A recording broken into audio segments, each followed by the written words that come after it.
Terima kasih saudara, Anda masih menyaksikan berita utama bersama saya Niputu Trisnanda. Saudara, putusan kasus korupsi pengelolaan tata niaga komoditas timah di wilayah izin usaha pertambangan di PT Timah Tbk tahun 2015-2022 mendapat sorotan tajam dari publik tanah air. Vonis yang dinilai terlalu ringan bagi terpidana, Harvey Muiz dan Helena Lim disebut-sebut menusuk rasa keadilan masyarakat. Kerugian negara sebesar 300 triliun rupiah yang diakibatkan oleh tindakan mereka beserta para terpidana lainnya dinilai tak sebanding dengan hukuman yang dijatuhkan. Helena Lim yang dikenal sebagai pengusaha dan lekat dengan julukan Crazy Rich Pantai Indah Kapuk divonis 5 tahun penjara dan denda 750 juta rupiah dengan subsidi 6 bulan penjara oleh Pengadilan Tindak Pidana Korupsi atau Pengadilan Tipikor. Helena Lim yang terseret kasus korupsi pengelolaan tata niaga komoditas timah juga dihukum pidana tambahan berupa uang pengganti sebesar 900 juta rupiah yang harus dibayarkan paling lama 1 bulan setelah terbit putusan pengadilan berkekuatan hukum tetap. Peran Helena dalam kasus ini yakni membantu terpidana Harvey Muiz untuk mengumpulkan hasil uang korupsi dengan PT Timah Tbk yang disamarkan sebagai dana Corporate Social Responsibility atau CSR. Ia juga terbukti melakukan tindak pidana pencucian uang. Sebelumnya, jaksa penuntut umum menuntut Helena dengan pidana pokok 8 tahun penjara serta denda 1 miliar rupiah subsidi 1 tahun penjara dan juga uang pengganti 210 miliar rupiah subsidi 4 tahun kurungan. Namun vonis yang dijatuhkan terhadapnya ternyata lebih ringan dari tuntutan. Jaksa mendakwa Helena berperan membantu menampung dan menyamarkan uang korupsi timah sebesar 420 miliar rupiah. Sementara 3 orang terdakwa kasus korupsi timah yang juga mendengarkan vonis bersama dengan Helena, yakni Direktur PT Timah Tbk 2016-2021 Mohtar Riza Pahlevi, divonis 8 tahun penjara. Ada pula Direktur Keuangan PT Timah Tbk periode 2016-2020 Emil Erminda juga divonis 8 tahun penjara dan Direktur PT Stanindo Inti Perkasa sejak 2004 MB Gunawan divonis 5 tahun penjara. Tindak pidana membantu melakukan korupsi dan tindak pidana pencucian uang sebagaimana dalam dakwaan ke-1 primer dan kedua primer penuntut umum. Menjatuhkan pidana terhadap terdakwa Helena oleh karena itu dengan pidana penjara selama 5 tahun dan denda sejumlah 750 juta rupiah dengan ketentuan apabila denda tersebut tidak dibayar diganti dengan pidana kurungan selama 6 bulan. Menghukum terdakwa Helena untuk membayar uang pengganti sejumlah 900 juta rupiah paling lama dalam waktu 1 bulan sesudah putusan ini berkekuatan hukum tetap. Ikut hadir dalam sidang putusan kasus korupsi pengelolaan tata niaga timah, Ibunda Helena tak kuasa menahan tangis. Ia terlihat emosional saat anggota majelis hakim membacakan pertimbangan-pertimbangan hukum terhadap para terdakwa di ruang sidang Pengadilan Tipikor PN Jakarta Pusat. Ketua Majelis Hakim Rianto Adam Pontoh sempat menskors jalannya sidang untuk memerintahkan petugas keamanan mengeluarkan Ibu Helena dari ruang sidang lantaran dinilai berpotensi mengganggu jalannya sidang.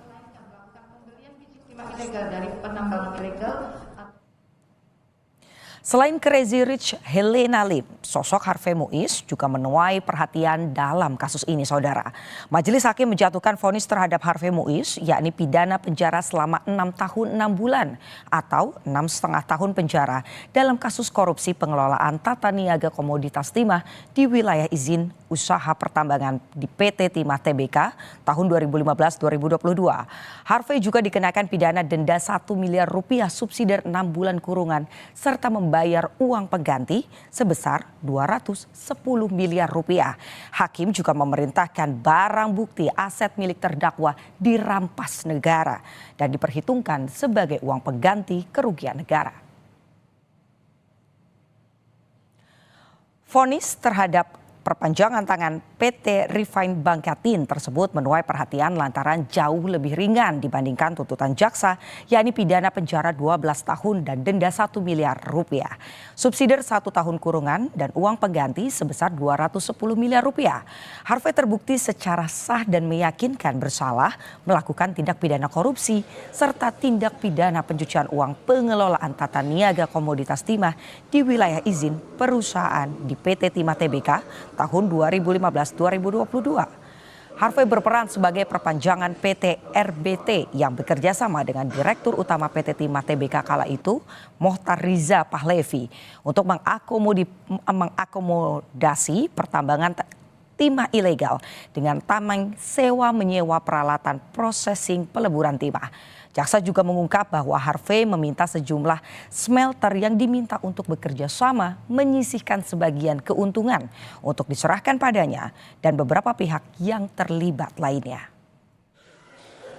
Satu, menyatakan terdakwa Harvey Muiz terbukti secara sah dan meyakinkan bersalah melakukan tindak pidana korupsi yang dilakukan secara bersama-sama dan melakukan tindak pidana pencucian uang yang dilakukan secara bersama-sama sebagaimana dalam dakwaan ke-1 primer dan dakwaan kedua primer.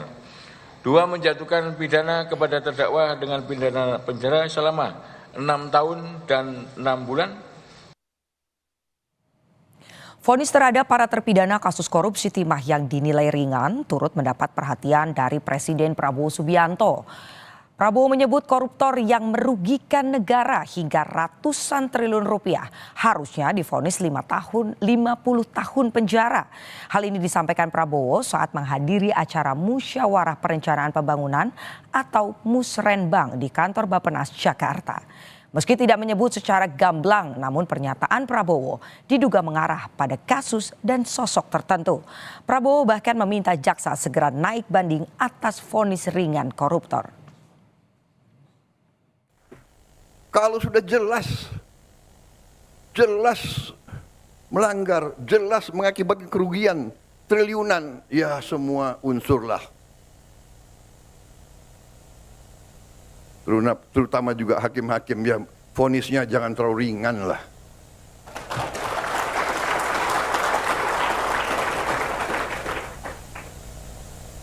Nanti dibilang Prabowo nggak ngerti hukum lagi. Tapi rakyat pun ngerti, rakyat di pinggir jalan ngerti. Ngerampok triliunan, kalau triliunan, ratusan triliun. Jaksa Agung naik banding nggak? Naik banding ya? Naik banding. Vonisnya ya 50 tahun begitu kira-kira itu. Dan atas putusan yang jauh dari tuntutan jaksa, Kejaksaan Agung resmi mengajukan banding atas vonis Harvey Muiz. Dalam kasus korupsi pengelolaan tata niaga timah, Kepala Pusat Penerangan Hukum Kejaksaan Agung Harli Siregar memastikan banding sudah didaftarkan Pengadilan Tinggi Jakarta. Harli bilang saat ini jaksa penuntut umum sedang fokus untuk menyusun butir-butir atau poin-poin dalil-dalil yang terkait dengan memori banding. Kejaksaan Agung mendukung pernyataan Presiden Prabowo Subianto yang mendorong banding terhadap kasus-kasus korupsi yang vonisnya dinilai ringan. Banding ini oleh jaksa penuntut umum setelah menggunakan masa pikir-pikir range yang terlalu jauh antara tuntutan dengan putusan. Yang kedua, bahwa tentu jaksa penuntut umum mempertimbangkan rasa keadilan masyarakat yang masih belum dipertimbangkan secara utuh oleh pengadilan. Dan yang ketiga, terkait dengan unsur kerugian keuangan negara, kita tahu bahwa di sana ada kerugian lingkungan sehingga kerugian keuangan negara yang masih sangat besar, ya 300 triliun. Ringannya putusan terhadap Harvey Muiz serta para terpidana lainnya dalam kasus korupsi pengelolaan tata niaga timah memicu hujan kritik dari berbagai lapisan masyarakat. Mulai dari warganet yang menyampaikan kritik lewat media sosial, bahkan hingga kalangan tokoh seperti Menteri Koordinator Politik Hukum dan Keamanan periode 2019-2024 Mahfud MD yang menyebut bahwa vonis yang diterima Harvey Muiz menusuk rasa keadilan masyarakat, terlebih dengan kerugian negara yang mencapai 300 triliun rupiah.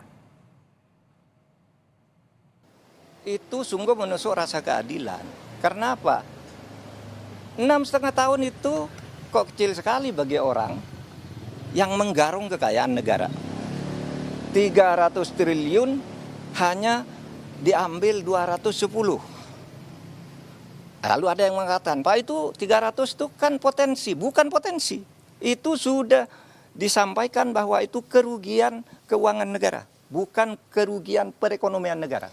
Kalau kerugian perekonomian negara itu potensi. Termasuk gaji, termasuk apa gitu yang diduga merugikan perekonomian. Ini uang negara. Hal senada juga diungkapkan oleh budayawan Sujiwo Tejo.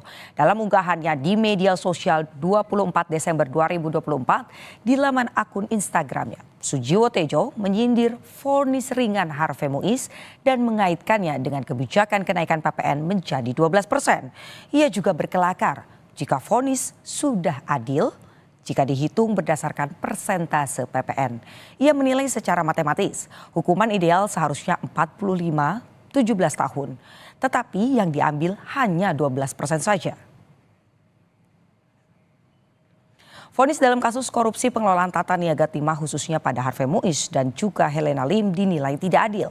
Masyarakat pun mulai membandingkan dengan kasus-kasus korupsi lain yang juga kerugian negaranya lebih rendah. Tetapi vonis yang diterima terdakwa lebih tinggi. Seperti terdakwa dalam kasus korupsi pengelolaan dana PT Asuransi Jiwasraya yakni Beni Cokro yang divonis hukuman penjara seumur hidup. Dengan kerugian negara diperkirakan sebesar 22 triliun rupiah. Selain kasus asuransi Jiwasraya, Beni Cokro juga terjerat kasus PT Asabri. Kasus lainnya yaitu kasus korupsi emas Antam dengan terdakwa Budi Said. Ia divonis 15 tahun penjara karena dinilai merugikan negara sebesar 35,5 miliar rupiah. Sementara kasus yang melibatkan mantan Menkominfo Johnny Plate membuatnya divonis 15 tahun penjara pada kasus korupsi Menara BTS 4G. Dari perhitungan kerugian negara mencapai sekitar 8 triliun rupiah. Korupsi pengelolaan tata niaga komoditas timah di wilayah izin usaha pertambangan di PT Timah ini mengakibatkan kerugian dalam berbagai bentuk, termasuk kerugian lingkungan saudara. Butuh waktu tak sebentar dan dana yang tak sedikit untuk memulihkan area kerusakan lingkungan akibat ulah dari pihak-pihak yang tak bertanggung jawab. Keadilan kini dipertanyakan apakah hukuman yang dijatuhkan kepada para pelaku setimpal dengan kerugian yang mencapai nilai fantastis, yakni 300 triliun rupiah. Meski putusan telah dijatuhkan, langkah hukum yang tengah diambil Kejaksaan Agung menjadi sesuatu yang kita tunggu.